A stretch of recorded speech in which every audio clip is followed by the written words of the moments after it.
Cette émission est une production de la télévision régionale des Moulins. Ce midi au bulletin, une coupe budgétaire du gouvernement provincial menace un festival de la région. La ville de Terrebonne se munit d'un nouveau système de gestion des requêtes citoyennes. La maison de répit, un service plus qu'essentiel pour les proches aidants. Et le complexe Atlantide lance une nouvelle web-série. Je suis Charles Lantier et bienvenue à votre bulletin d'actualité régionale.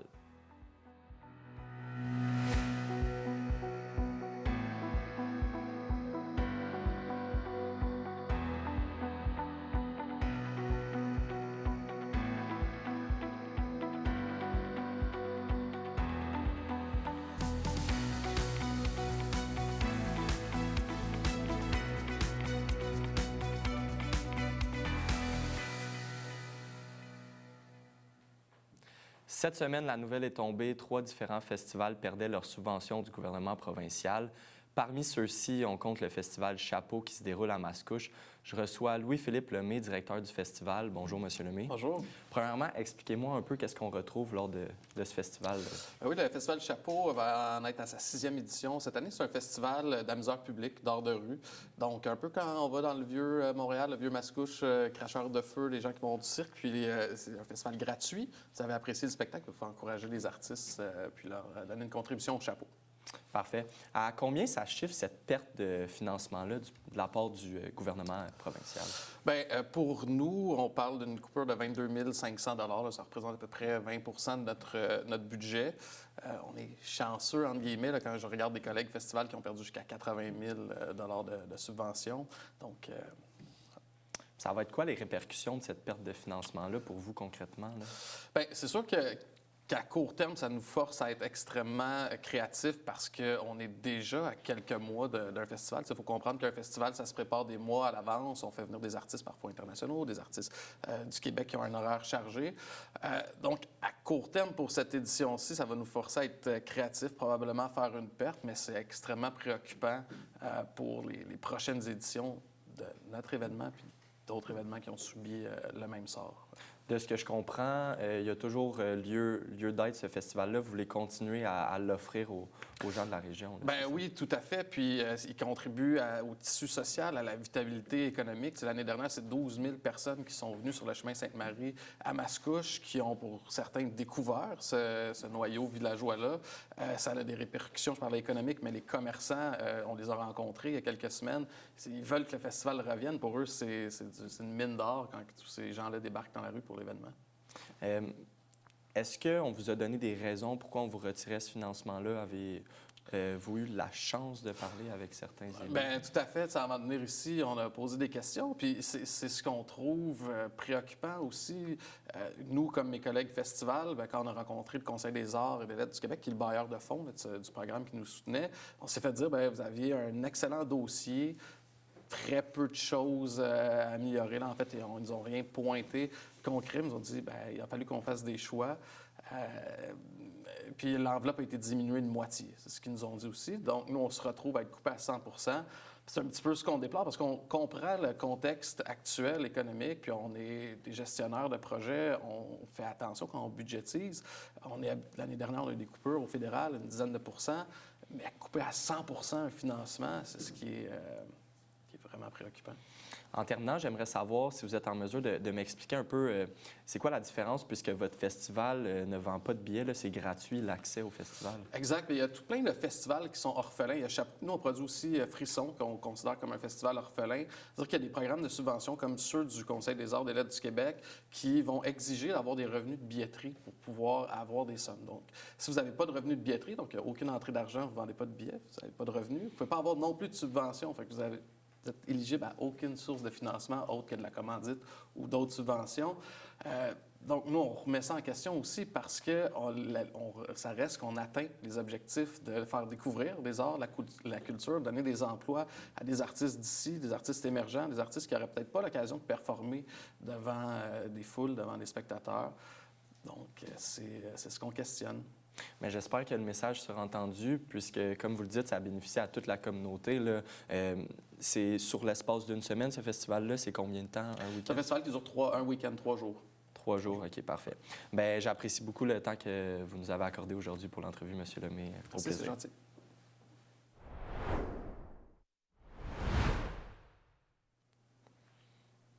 Une poursuite policière s'est déroulée lundi le 1er avril vers 22h30 entre Saint-Roch-de-Lachillan et Mascouche. Le véhicule circulait de façon erratique dans le secteur de Saint-Roch-de-Lachillan sur l'autoroute 25 en direction sud. Le conducteur refusait de s'immobiliser jusqu'au déploiement du tapis à clous à la hauteur de Mascouche. Le suspect, un homme de 60 ans, a été arrêté pour conduite avec capacité affaiblie et fuite. Il était déjà recherché en vertu d'un mandat d'arrestation et a été libéré après avoir signé un engagement à comparaître. On se retrouve après la pause. Rendez-vous sur le site de tvrm.ca. Consultez votre programmation, vos émissions et l'actualité dans l'anneau d'hier. Si vous désirez revoir ou si vous avez manqué un épisode, n'ayez crainte, toutes vos émissions se retrouvent sur notre site Internet. Vous pouvez désormais vous inscrire à l'infolettre pour recevoir les dernières nouvelles.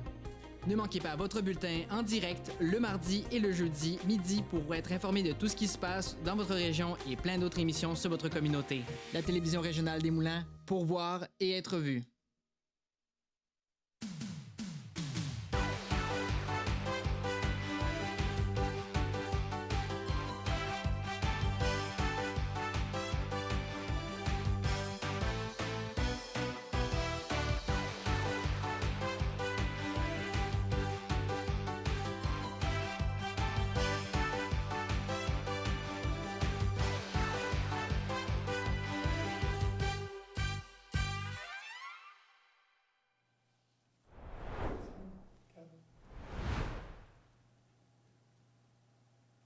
La Ville de Terrebonne se modernise avec le déploiement officiel de son nouveau système de gestion des requêtes citoyennes. Rosalina Guterres, chef de section au Bureau des citoyens de Terrebonne, est avec nous. Bonjour. Bonjour. Premièrement, expliquez-moi ce nouveau système. En fait, ce nouveau système-là est arrivé avec la création du Bureau des citoyens. Était venu le besoin de centraliser, d'avoir accès à l'information. Donc, c'est un projet qui a été déployé. C'est la première phase de l'implantation de cet outil-là. Le CRM, en fait, c'est un outil de gestion de la relation client-citoyen. Donc, ça nous permet d'enregistrer toutes les requêtes des citoyens qui nous arrivent par différents médiums, donc par téléphone, par courriel, même en personne. Ça nous permet d'enregistrer toutes les requêtes, les besoins, en fait, des citoyens qu'ils ont avec la Ville. Ça regroupe l'ensemble des demandes à un seul endroit, si je comprends bien. En fait, oui, ça centralise les requêtes. Ça nous permet d'avoir une vue 360 des besoins des citoyens. Et ça nous permet aussi au Bureau des citoyens, aux agents, d'intervenir plus rapidement pour assister les citoyens dans la résolution des requêtes. Actuellement, on répond pratiquement à entre 60 et 70 des requêtes en première ligne. Donc, on n'escalade pas la requête du citoyen. Donc, cet outil-là nous sert effectivement pour ces opérations-là. Parfait. J'aimerais savoir les bénéfices de l'arrivée de ce système-là là, à la Ville de Terrebonne. Bien, les bénéfices, c'est que ça va nous permettre d'avoir des interactions beaucoup plus efficaces avec les autres directions, de ne plus travailler en silo, d'avoir accès à de l'information en temps réel. Comme c'est le Bureau des citoyens qui crée les requêtes, qui les escalade dans les autres directions, on a une vue complète et entière sur la requête, où elle est rendue, quelles sont les interventions que les experts ont faites à travers cette requête-là. Donc, on est en mesure d'assister le citoyen dans le suivi de ces requêtes là, de façon beaucoup plus efficace. Donc, ce qu'on doit comprendre aussi, j'imagine, c'est que ça va faciliter le travail des employés, mais aussi des citoyens à procéder à la demande. Absolument. Ça va faciliter le travail des employés, entre autres parce que cet outil-là va s'interfacer avec une multitude d'autres outils de la Ville. Et comme ça va nous permettre de répondre, encore une fois, beaucoup plus efficacement aux citoyens, puisqu'on va se connecter simplement au CRM et l'information des autres outils connectés va entrer dans le CRM et on n'aura pas besoin d'aller faire une connexion à travers une multitude d'outils. Toute l'information va se trouver dans l'outil CRM que les employés de la Ville vont utiliser, que les agents du Bureau des citoyens en particulier vont utiliser. Ça a pris combien de temps de développer un tel système environ? En fait, c'est quand même c'est très long puisqu'on doit faire une analyse des opérations. Donc, ça nous a pris à peu près 2 ans, du début jusqu'à l'implantation de la première phase. On a commencé, bien évidemment, avec une direction, une des plus importantes au niveau des opérations terrain, qui est la direction des travaux publics.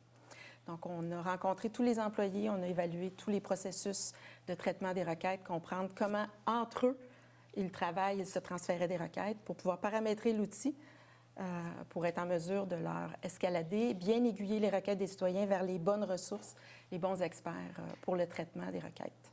Donc, il y a un volet observation là, au départ là, pour comprendre comme le Volet fonctionnement. observation, volet analyse, volet rencontre, volet cartographie de tous les processus qui se trouvent à la direction des travaux publics, entre autres. Ça, c'est la première phase. Vous parlez de première phase. Oui. Je me dirige vers la deuxième phase. Curieux de savoir en quoi ça consiste. En fait, la deuxième phase va être encore plus avantageuse pour les citoyens puisque c'est un portail citoyen. C'est à travers cet outil-là, cet accès-là, le citoyen va pouvoir se créer un profil et interagir lui-même avec la Ville, avec différents, éventuellement à terme, avec plusieurs autres directions et une multitude de services que la Ville offre. Donc, il va pouvoir le faire dans le confort de son foyer, à l'heure qui lui plaît, et puis voir suivre la requête, en fait, le traitement de sa requête en temps réel. Il va savoir quand est-ce que la requête est entrée en traitement, quand est-ce qu'elle est fermée, quand est-ce que la requête doit être suspendue pour un traitement. Il va avoir l'information la raison pour laquelle la requête est suspendue également. Donc, il va pouvoir suivre en temps réel lui-même, sans intervention du Bureau des citoyens. On est toujours là pour la citer, bien évidemment. Mais ça va être un avantage pour le citoyen d'être capable de suivre de bout en bout sa requête. Bien, merci beaucoup Ça me fait plaisir d'être venu nous visiter en studio aujourd'hui. Merci.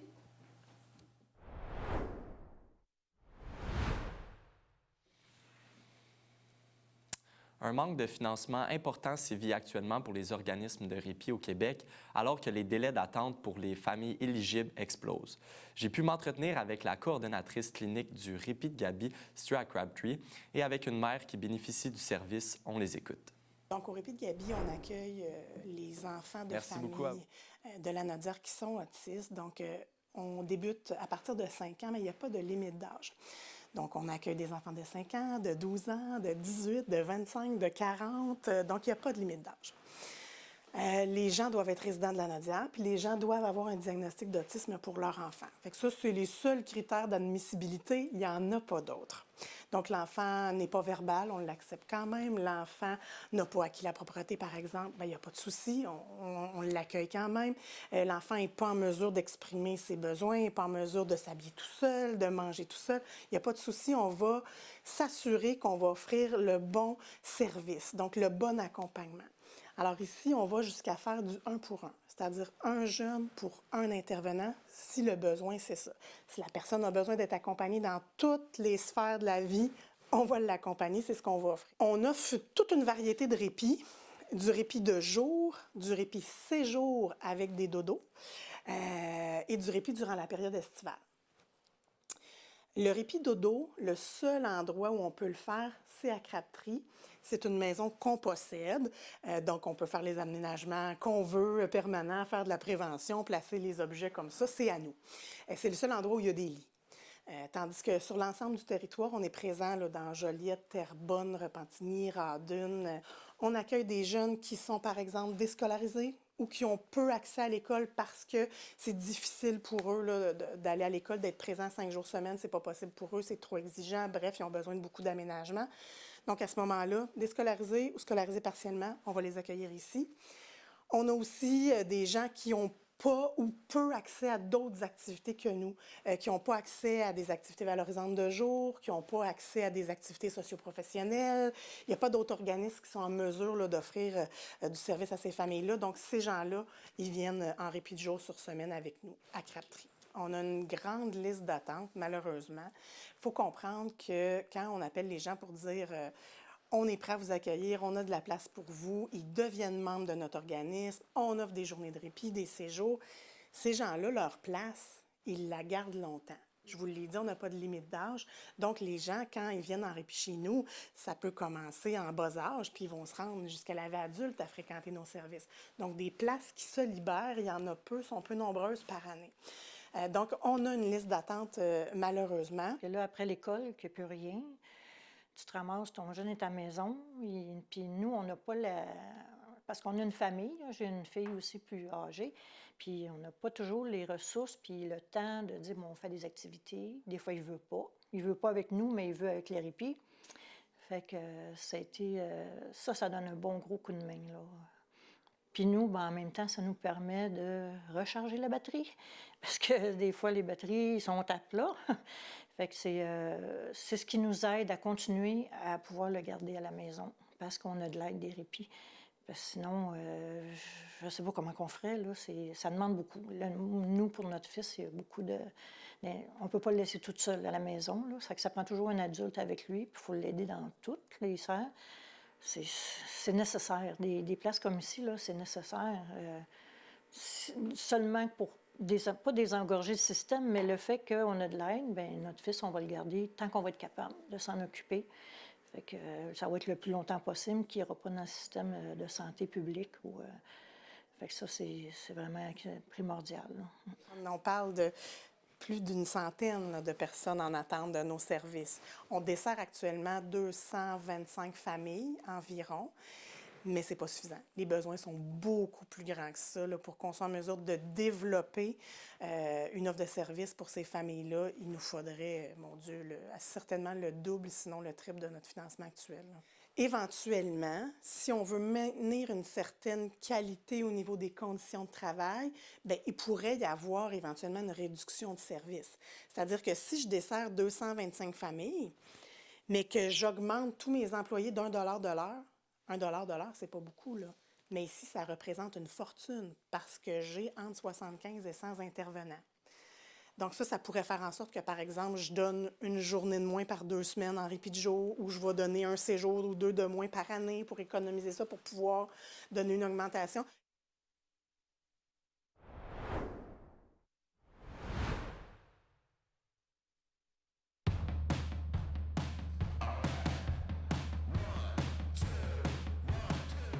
Vous êtes fan d'événements culturels et de tout ce qui se fait localement, l'émission Les Arts Lanaudière est l'émission que vous devez regarder à chaque semaine parce que non seulement on vous présente des artistes locaux, mais également toutes les activités culturelles qu'on peut faire en solo, en duo, en famille et entre amis. Bienvenue à Les Arts Lanaudière.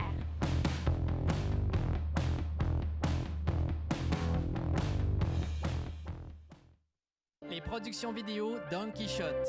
Une vidéo pour votre entreprise. Un studio tout équipé, spécialisé. Vos valeurs, votre organisme. Nous avons aussi le service de drone qui vous permettra de prendre des plans de vue les plus spectaculaires.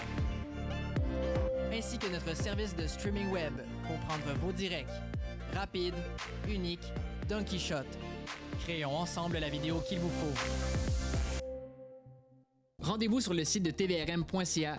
Consultez votre programmation, vos émissions et l'actualité dans Lanaudière. Si vous désirez revoir ou si vous avez manqué un épisode, n'ayez crainte, toutes vos émissions se retrouvent sur notre site Internet. Vous pouvez désormais vous inscrire à l'infolettre pour recevoir les dernières nouvelles. Ne manquez pas votre bulletin en direct le mardi et le jeudi midi pour être informé de tout ce qui se passe dans votre région et plein d'autres émissions sur votre communauté. La télévision régionale des Moulins, pour voir et être vue.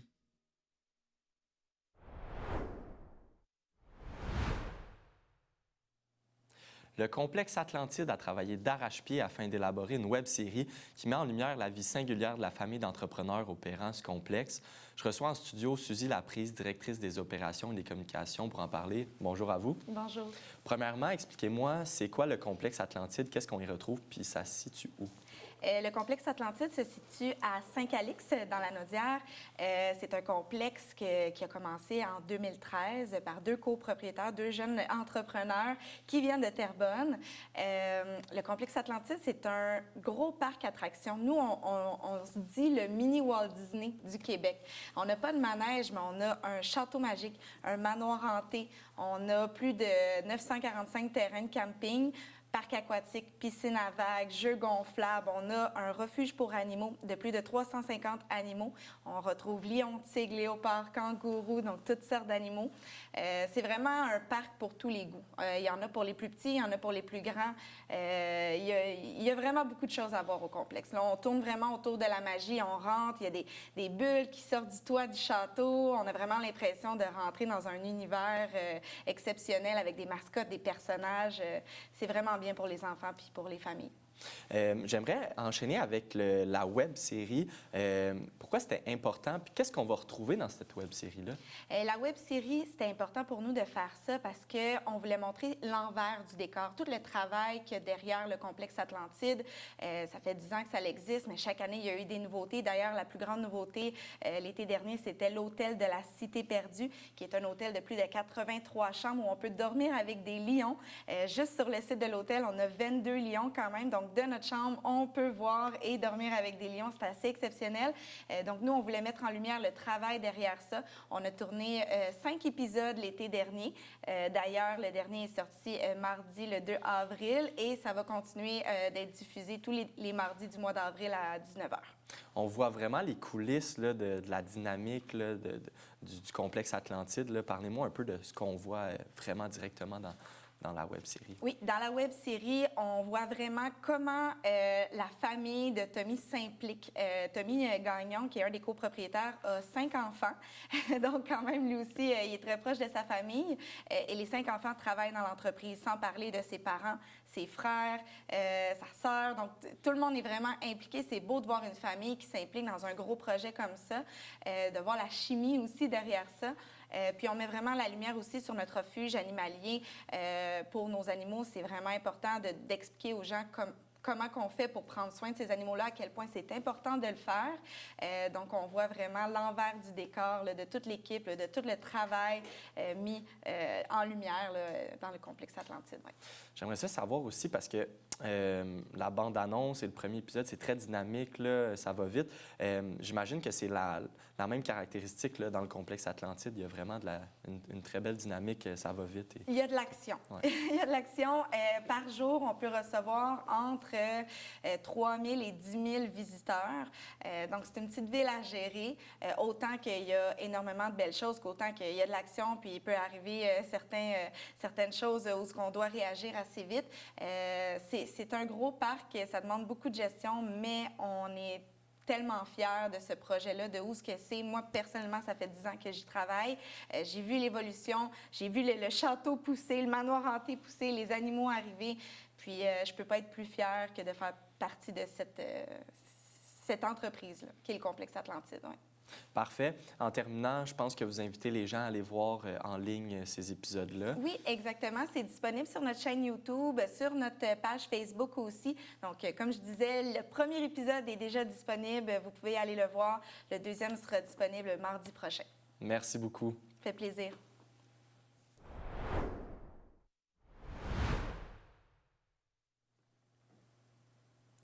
L'éclipse du 8 avril prochain apporte son lot de questionnements et pour démystifier le tout, j'ai pu m'entretenir avec une astronome à cet égard. On l'écoute. Donc, le 8 avril, va y avoir une éclipse solaire. Dans le coin de l'anneau d'hier, ça va être une éclipse solaire partielle. Donc, dans tous les cas, une éclipse solaire, c'est lorsque la Lune vient éclipser, vient cacher le Soleil. Donc, quand c'est une éclipse partielle, c'est une partie du Soleil qui est cachée par la Lune versus une éclipse totale quand c'est la totalité du Soleil qui est cachée par la Lune.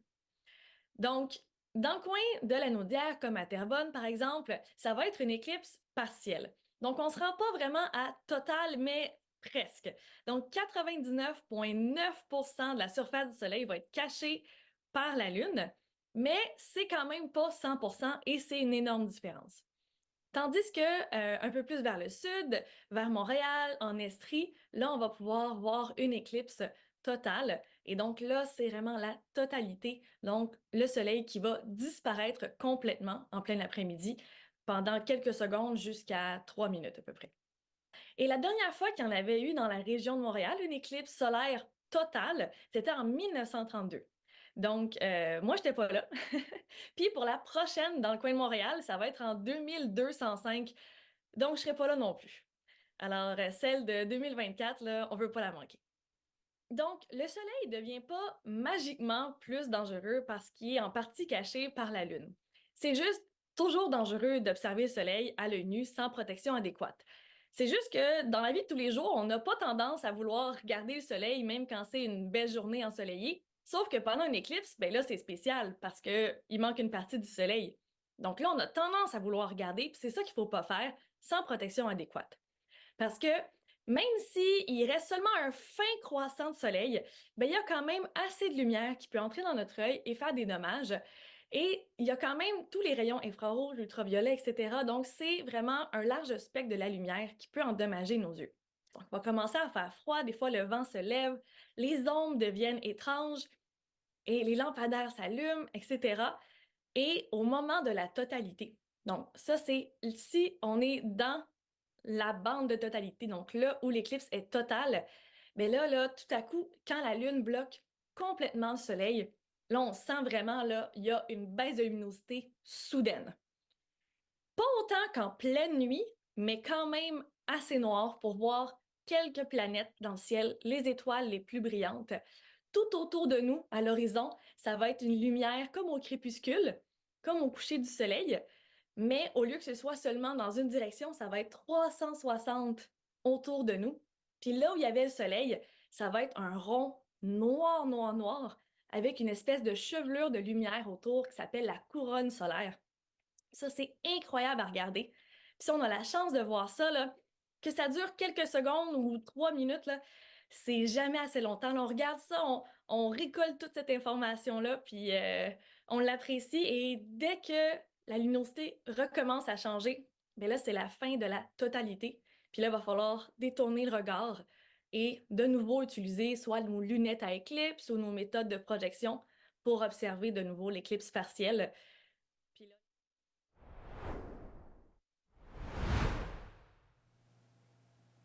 Le restaurant familial L'Étoile de Mascouche a été la proie des flammes dans la nuit du 26 au 27 mars.